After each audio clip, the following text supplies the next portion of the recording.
The goods, the bads, and the uglies about feng shuiing around your front door. You know, there's all kinds of things that could be good or could be bad. I'm here to tell you what I've seen. Number one, let's make sure that door opens up all the way. When it hits, you know, a quarter of the way open because there's a whole rack of coats behind it, or, you know, shoes hopping back in there, now we've got a problem.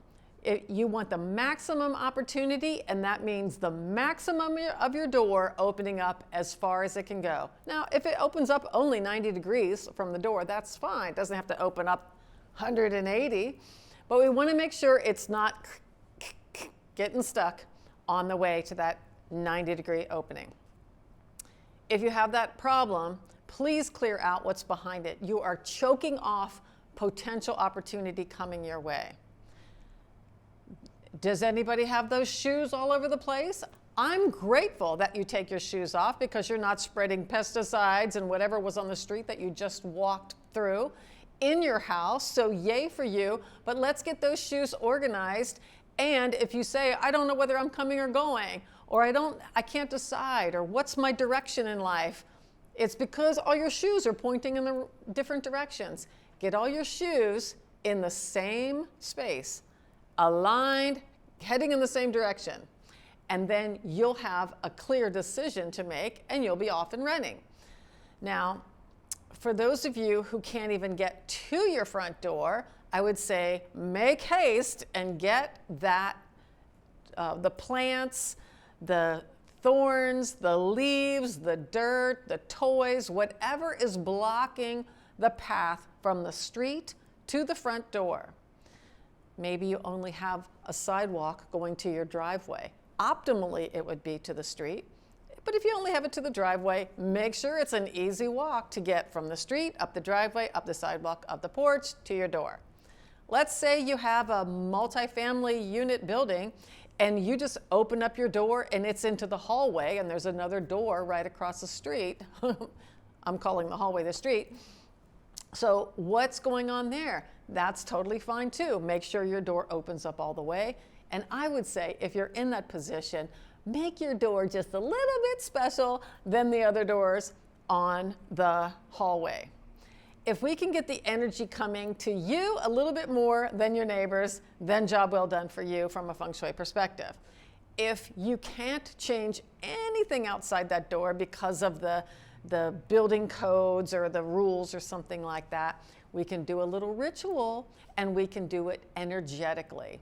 So wipe down every square inch of your front door, get it all clean and having your energy on it, no predecessors, whoever lived there before, etc.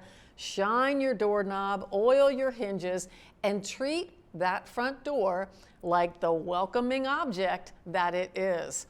This door represents how you are welcoming the energy.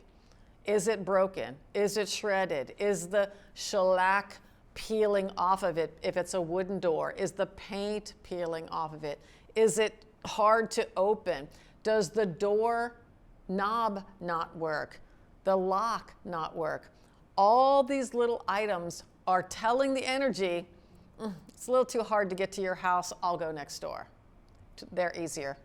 So that's your feng shui tip about feng shui front door etiquette from a feng shui perspective. Now, like I said, once you come in, I need that space. Space for the opportunity to hold. What if you didn't have a mouth and you're putting your food right into your esophagus? We need the space as soon as you enter the door. So that foyer space. Let's say you only have a little skinny hallway now. You're like, I live in a skinny little apartment. There's a skinny little hallway. That's all I've got. That's where you could employ a mirror to make that space wider. Because a mirror equals water in feng shui, and you want to be the currency to flow in, and you want to be in the current of life, I'd say a mirror might be a very good idea to put by your front door anyway, because it suggests that water element. Now you've got the flow. Now you've got the visual space because mirrors double the amount of space in the room. If you put the mirror and mirror kind of making an infinity symbol, try it out. It might be a little too much, but at least on one side, place a mirror. If you have open riser steps coming up to your front porch, that's where you have the tread, where you're stepping on the tread, but the riser of the step is not there, and you can see all the way through underneath the house. If I would connect the dots and put the riser on the step. So it's a solid entryway going up to the steps. I could go on and on forever, but that's just a quick little top tips for Feng Shui front door.